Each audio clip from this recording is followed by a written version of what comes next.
शहर से दूर एक गांव में सिया नाम का एक चोर अपने परिवार के साथ रहता था। जंगल से गुजर रहे लोगों को लूटना उनका खानदानी काम था। चोरी करते समय कोई भी सिया के खिलाफ कुछ भी बोलता तो सिया उसकी जान ले लेता था।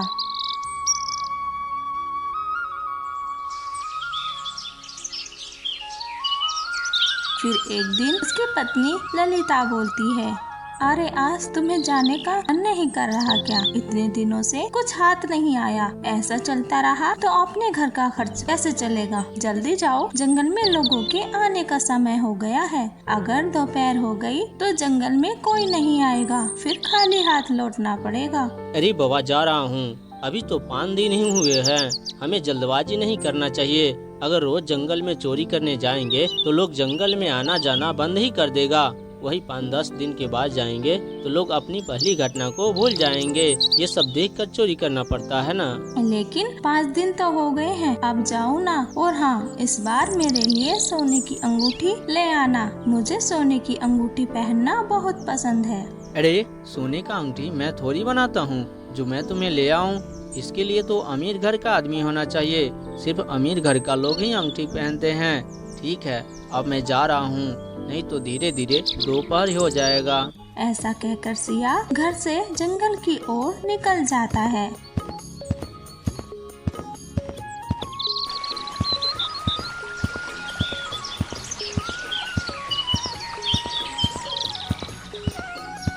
वहाँ जाकर एक पेड़ के पीछे छिप जाता है। मेरी बात ध्यान से सुनिए भोलू काका, आप अपने बेटी के शादी के लिए बहुत पैसे रखे हैं। आपको रास्ते में एक जंगल पड़ता है। उस जंगल में बहुत डाकू लोग रहते हैं। डाकू को जंगल में कोई भी मिलता है उसका सारा पैसा और गहना छीन लेता है। ठीक है, मैं उस जंगल में दिन रात घूमता रहता हूँ। तुम अपना ख्याल रखना। मेरी बात मान लीजिए भोलू काका, उस जंगल में बहुत सारे डाकू लोग रहते हैं। आप दोपहर के चले जाइएगा।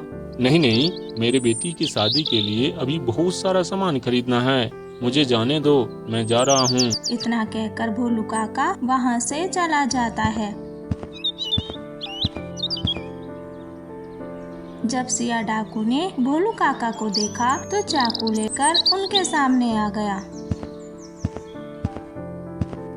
अरे ओ, तुम्हारे पास जितने भी पैसे और कीमती सामान है वो हमें दे दो, नहीं तो अपनी जान गंवाना पड़ जाएगा। चलो जल्दी करो। अरे नहीं, मेरे पास कुछ नहीं है। भले मुझ जैसे गरीब आदमी को पैसे कहाँ से आएंगे? अरे हम कुछ नहीं जानते, चल जल्दी निकाल। इस बैग में क्या है? चल जल्दी कर। इस बैग में कुछ नहीं है, बस थोड़ा खाने का सामान है। मुझे छोड़ दो, मैं बहुत गरीब आदमी हूँ। अरे तुम मेरी बात नहीं सुना क्या? देख रहा है ये चाकू? दया जबरदस्ती भोलू काका के जेब में हाथ डालकर सारे पैसे निकाल लेता है। अरे मुझे पैसे दे दो, मैं बहुत गरीब आदमी हूँ। ये पैसे अपनी बेटी के शादी के लिए रखा था। अब मैं अपनी बेटी की शादी कैसे करूँगा? अरे चल भाग यहाँ से, दुख भरी कहानी हमें मत सुना।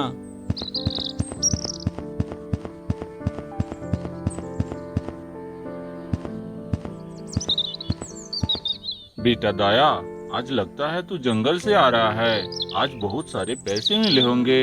हाँ पिताजी, आज बहुत अच्छे दिन हैं। आज मैं वैसे आदमी से पैसे छीन कर लाया हूँ जिसकी बेटी की शादी थी। आज तो पैसे से मालामाल हो गया हूँ। बेटा ये गलत बात है। वो आदमी बहुत ही गरीब होगा। वो अपनी मेहनत से कमाकर अपनी बेटी की शादी के लिए पैसे जोड़ कर रखे थे और तुम उसे छीन कर ले आए। ये तो तुम बहुत बड़ा पाप किया। हाँ, ये तो मैंने पाप किया। जब आप चोरी करते थे तो आप क्या दोषी महसूस नहीं करते थे? और ये ज्ञान के बाद आप ही ने तो सिखाए हैं। जाइए यहाँ से, मेरे अपना काम करने दीजिए।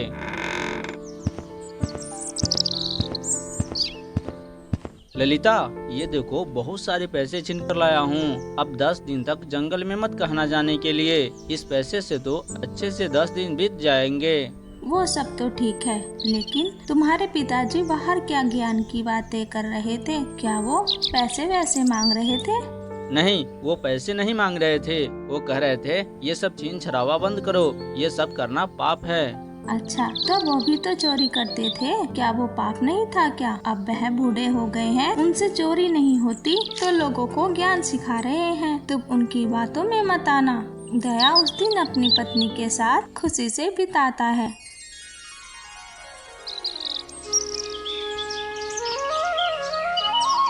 3 हफ्ते बीत जाने के बाद दया हमेशा की तरह चोरी करने निकल जाता है।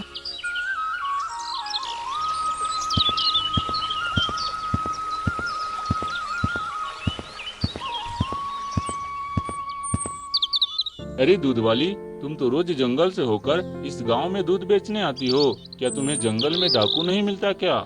अरे भोलू काका, हमारे जैसे गरीब औरत के पास पैसे कहाँ से आएंगे जो डाकू छीनेगा। डाकू तो उस पर लगते हैं जो अमीर होते हैं। हाँ हाँ, देखते रहना, कहीं डाकू का नजर पड़ गया तो तुम्हारा सारा दूध और पैसा छीन लेगा।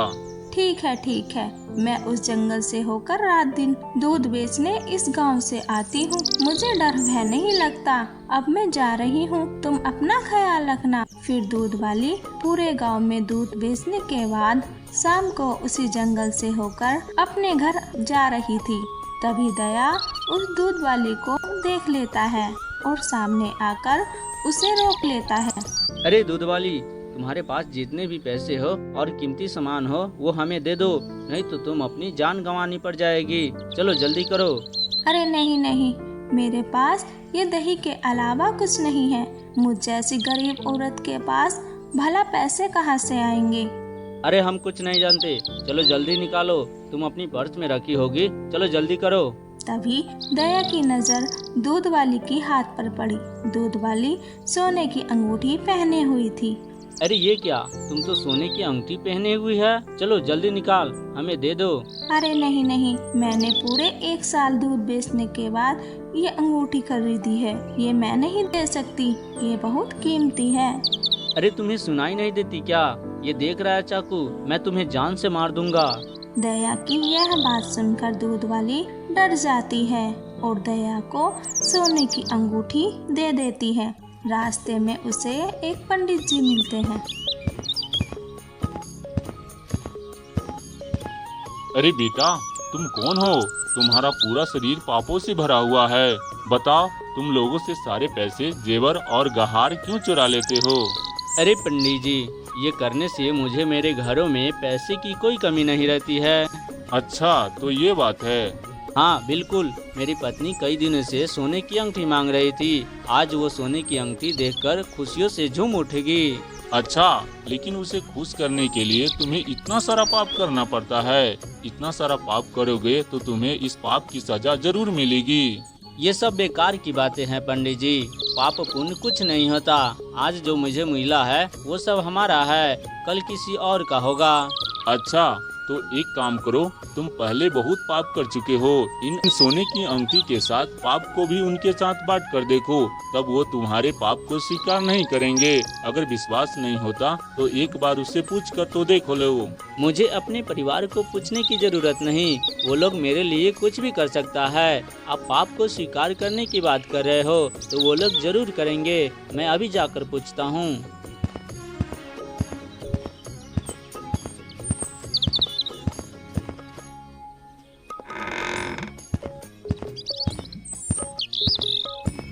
ये लो तुम्हारे सोने की अंगूठी, तुम्हारे सारी इच्छा पूरी कर दिया हूँ। वाह, बहुत अच्छा, तुम हमसे कितना प्यार करते हो। मैं जो भी मांगती हूँ वो सारी इच्छा पूरी कर देते हो।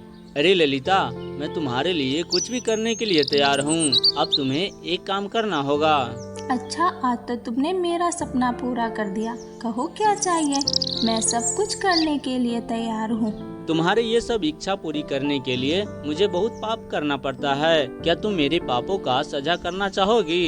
अरे मुझे क्या, तुम्हारा तो ये फर्ज है कि कहीं से भी कमा कर अपना घर चलाना। चाहे तुम पैसे किसी से छीन कर लाओ या किसी से मांग कर लाओ, ये सारा पाप तो तुम पर चढ़ेगा। मैं पापों में साझा क्यों करूँ? मैंने थोड़ी ना कहा कि लोगों से पैसे छीनो, मारो काटो। मैं तो चाहती हूँ अच्छे काम करो और अच्छे काम करके पैसे कमाओ। मैंने पाप नहीं किया, तुमने पाप किया है। तुम ही सारा पाप भोगोगे। मैं नरक नहीं जाना चाहती। यह बात सुनकर दया जल्दी जल्दी पंडित जी के पास जाने लगता है। क्या बात है, तुम बहुत जल्दी आ गए। आप सही कह रहे थे पंडित जी, वो पापों का सजा नहीं करनी चाहती है। अब मैं क्या करूं, आप ही बताएं पंडित जी। अब ये सारा पाप बंद करना होगा और पहले से जितने भी धन कमाए हो उस धन का कोई अच्छे काम करने की कोशिश करो। तुम्हारा पाप धीरे धीरे पूरा मिट जाएगा। शुक्रिया पंडित जी, मुझे मेरी आँख खोलने के लिए। उस दिन से दया चोरी करना छोड़ देता है। तो दोस्तों, कहानी अच्छी लगी हो तो कमेंट में जरूर बताएं और चैनल को सब्सक्राइब करना ना भूलें।